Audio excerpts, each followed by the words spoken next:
First thing is know your attacker. So when I talk to kids, I put it on a really basic level. What's a bad guy look like, right? And if I talk to kids, they say, oh, he's wearing all black. Uh-oh. Or he's got a patch on his eye, he's carrying a sword, and he's got bombs, and he's got, I thought, man, wouldn't that be easy if you just saw that guy walking down the street? Oh, there's one, right? But it's not what people look like that make them a good or bad person, it's what people do.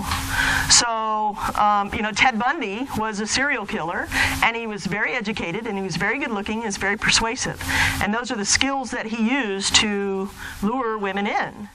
His helplessness. I don't know if you've ever heard any of those stories or seen any of the documentaries on him, but, he'd like wear a cast on his leg, and he's standing by this van trying to get a couch up into the van. He's like struggling, poor me kind of thing.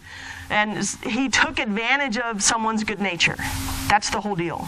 He's willing to look for those types of victims. So somebody stopped to help him, and he snatched him, put him in the van, and raped him, killed him, I think a big thing is nobody wants to be identified, that you don't want to identify with a bad guy.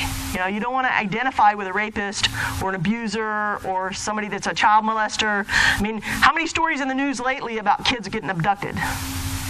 Right? Have you seen several? Colorado and different places. These kids are just walking to school. So, kids ought to be safe. Everybody ought to be safe. Women ought to be able to jog at midnight naked if you want to. But it's not a good idea, right? But you should be safe when you go out. Somebody sent me I think my niece sent me a little thing on Facebook one time. It's a couple months ago, and we were laughing about it. I might have showed it to Ray, but it was like, here's the rules for a potential rapist. When you take a girl out to dinner, don't rape her. When you get ready to kiss her goodnight, don't rape her. And it was kind of one of those parodies of things, but it's true because they're not going to exercise that kind of self-control. They're opportunists. If the opportunity is there, they can't pass it up. So don't be the opportunity.